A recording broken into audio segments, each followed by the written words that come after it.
सभी बच्चे मुझे देख पा रहे हैं, सुन पा रहे हैं? ओके। पहले अभी हमने स्वर पढ़ा था। अब हम वर्ण का दूसरा प्रकार व्यंजन, परिभाषा हमने इसकी पढ़ ली, समझ ली।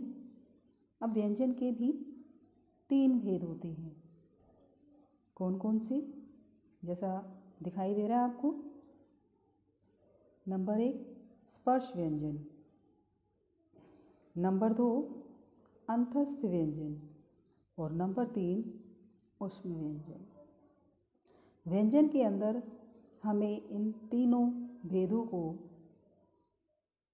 जानना अति आवश्यक है। आप देखिए नीचे आके, ये सारे वर्ग किसके दिखाई दे रहे हैं? व्यंजन के। ये कितने हैं हमारे? 25। तो ये जो वर्ग बने हुए हैं 5-5 के, अगर 5-5 को हम ऐसे मल्टीप्लाई कर दें तो कितना बनता है? 25।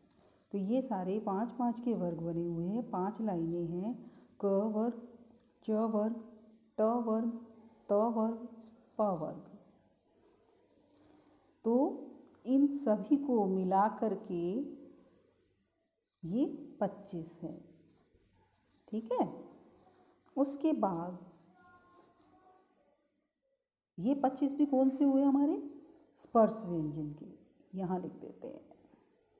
क्लियर? तो स्पर्श व्यंजन कितने होते हैं? 25। अब है अंतस्थ व्यंजन। अंतस्थ व्यंजन, ये देखो, ये अंतस्थ व्यंजन, ये कितने होते हैं हमारे? 4। कौन कौन से? य, र, ल, व। इनको बोलने में बच्चे हमें ज़्यादा समय नहीं लगता। ये हमारे मुंह से एकदम बाहर आते हैं, जैसे झटका लगता है ना, एकदम। तो ये पूरी तरह से हमारी जीभ को स्पर्श नहीं करते, टच नहीं करते। तो इसीलिए ये एकदम से झटके से बाहर आ जाते हैं। इनको बाहर आने में ज़्यादा समय नहीं लगता।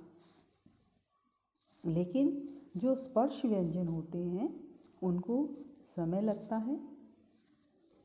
हमने पढ़ा था ना ऊपर कि हवा मुख से बाहर जब निकलती है तो थोड़ी रुक कर निकलती है, क्योंकि तभी तो ये स्पर्श व्यंजन कहलाते हैं। कोई वर्ण हमारी जीभ से टकरा के बाहर आता है, कोई वर्ण हमारा तालव्य से बाहर आता है टकरा करके, कोई हमारा मूर्धा से टकरा करके बाहर आता है, कोई हमारा कंठ से बाहर आता है। तो ये जो 25 वर्ण है ना बच्चे, ये सारे स्पर्श व्यंजन हैं।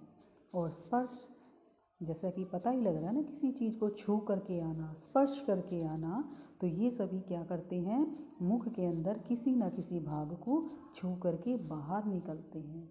इसीलिए इनका नाम क्या है? स्पर्श व्यंजन। आ गया समझ में? ओके। अब दूसरा हमने जान लिया, अंतस्थ व्यंजन। ये कितने होते हैं? 4। य, र, ल, व। तीसरा, यहाँ पर भी हम लिख लेते हैं, अंतस्थ व्यंजन हमारे 4 होते हैं। ऊष्म व्यंजन, ऊष्म। देखो, ऊष्म से पता लग रहा है ना, गर्मी, गरम। ऊष्मा होती है ना, जैसे हम बोलते हैं, साइंस में आप बच्चे पढ़ते होंगे, विज्ञान में, कि ऊष्मा जो होती है वो गर्म होती है, ऊष्मा। तो ऊष्मा जो होती है वो गर्म होती है। और इनका ऊष्म व्यंजन इसलिए पढ़ा है। ये होते कौन कौन से, पहले ये देख लें। ये देखो, बड़ा श, श, स, ह, ये चारों, यानी ये तीनों प्रकार के श और ह, जब हम इनको मुंह से बोलते हैं ना, तो इनको मुंह से बोलते हुए इनमें हमें क्या लगता है कि गर्म वायु हमारे मुख से बाहर आ रही है। आप कभी बोल के देखना, अभी बोल के देख लो।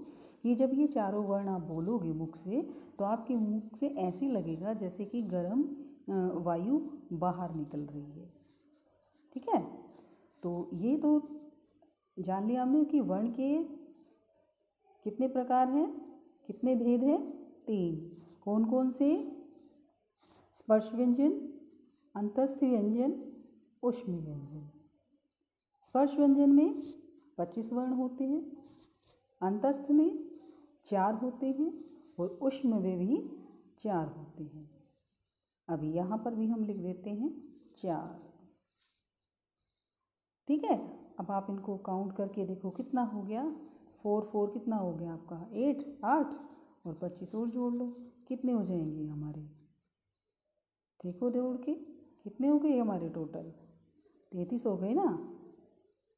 ये हो गए हमारे 33, ये देखो 33। क्लियर? अब देख पा रहे हो आप ये सारे यहाँ से? ये देखो, ये 25 ये हो गए और 4 ये हो गए हमारे। कितने हुए? 29। 29 में 4 और जोड़ दो, 33। और 33 में फिर 4 हम संयुक्त व्यंजन जोड़ेंगे। ठीक है, ये होता है संयुक्त व्यंजन। ये भी हमारे कितने होते हैं? 4। हमारे भेद कितने थे? 3। तीनों के बारे में हमने पढ़ लिया। इनके अलावा भी बच्चे देखो, जैसे स्वर पढ़ा हमने, उसके 3 भेद पढ़ लिए।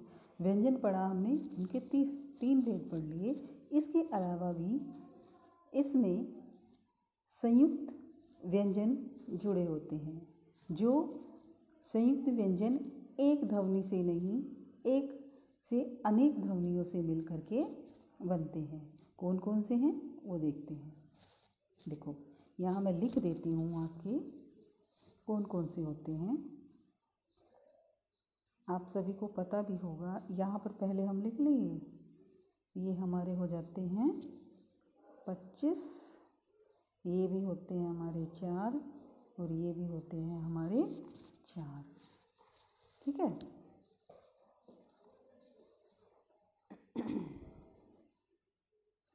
ये देखो,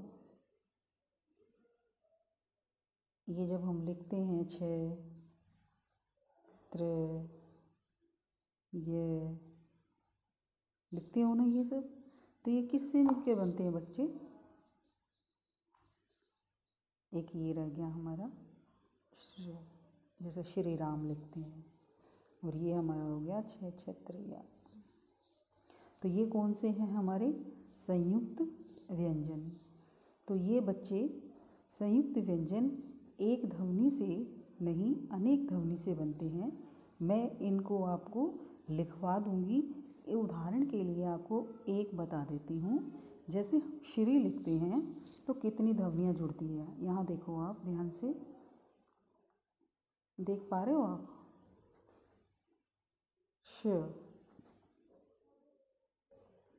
प्लस र। जब इन दोनों को जोड़ेंगे ना बच्चे, तब हमारे पास बनेगा श्र। तो ये क्या कहलाता है?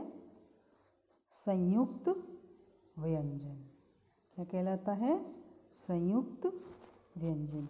इसी तरह से हम अक्षय बनाते हैं, छ बना देते हैं ना, त्रय बना देते हैं और ग बना देते हैं। तो इन सभी को मैं आपको फेयर कॉपी में आपकी नोटबुक में लिखवाऊंगी और मैं इनके एक एक पॉइंट आपको क्लियर करवा दूंगी। तो आपको इतना अब समझ आ गया। यहाँ तक हमारा वर्ण विचार, वर्ण विच्छेद पूरा हो जाता है। मैं उम्मीद करती हूँ कि आप सभी को अच्छे से समझ भी आ गया होगा, आपने समझ भी लिया है। मैं आपको एक कार्यपत्रिका दूंगी, टेस्ट बना के दूंगी। आप अपनी उस टेस्ट में अच्छे नंबर लेकर आएँ तो मुझे लगेगा हाँ आपने मेरा पढ़ाया ये बहुत अच्छे से समझ लिया है। ठीक है, ओके।